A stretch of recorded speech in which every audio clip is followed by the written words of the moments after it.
Well, DHS Secretary Kristi Noem is doubling down on the president's success in keeping America safe at our border.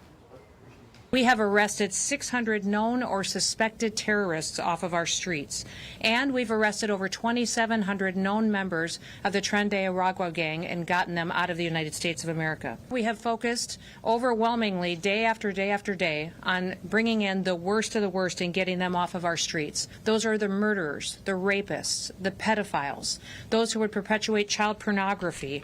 They would traffic drugs and traffic our children and use violence against them.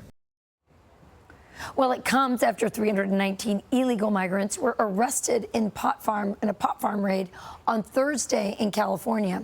It was the second largest single state ICE worksite operation in history.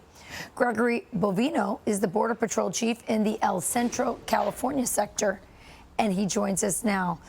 So great to have you on, Gregory. So tell us about this raid and what CBP is doing to assist Kristi Noem and the president in this effort. Well, good morning, and thank you for having me this morning. This raid took place last Thursday, and we arrested approximately 361 illegal aliens, and amongst those illegal aliens were 11 juveniles. So this was a very expansive marijuana operation, and it took over 300 law enforcement officers to cover the entire premises. It was a very large operation, and it took almost all day to cover the grounds and arrest those 361.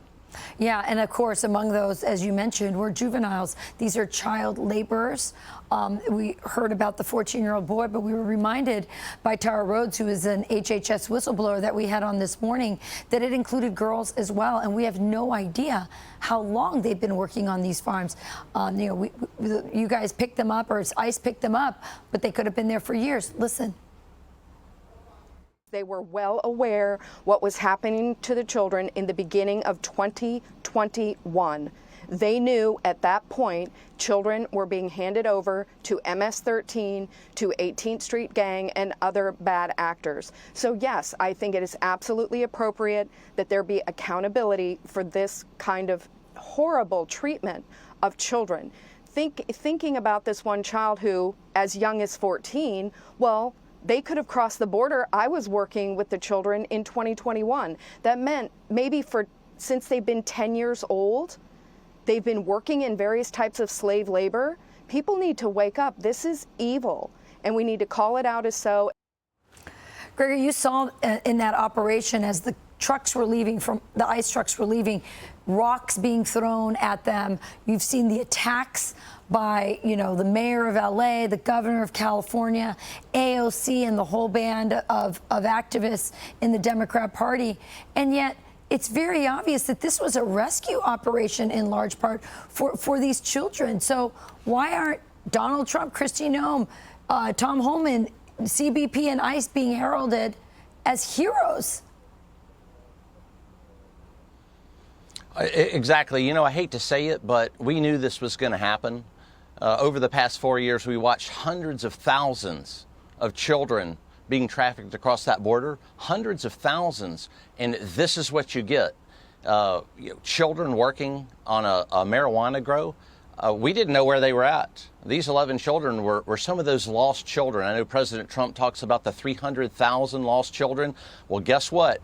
Here they are. This is what those children are subject to. This is what those children are doing. What about the other several hundred thousand? Yeah. And as far as the violence, you're right, a lot of violence. Why would someone protest immigration officers rescuing children from a marijuana farm? It's incomprehensible to me, but it's happening. And that heated rhetoric that you mentioned by politicians, that needs to stop, because someone is going to get hurt. And that's not what we want. We want to rescue the children and do our jobs, but someone's going to get hurt. It needs to stop. All right. Gregory Bovino, U.S. Border Patrol, El Centro Chief. We thank you for joining us. Thank you. Hey everyone, I'm Emily Campagno. Catch me and my co-hosts Harris Faulkner and Kaylee McEnany on Outnumbered every weekday at 12 p.m. Eastern, or set your DVR. Also, don't forget to subscribe to the Fox News YouTube page for daily highlights.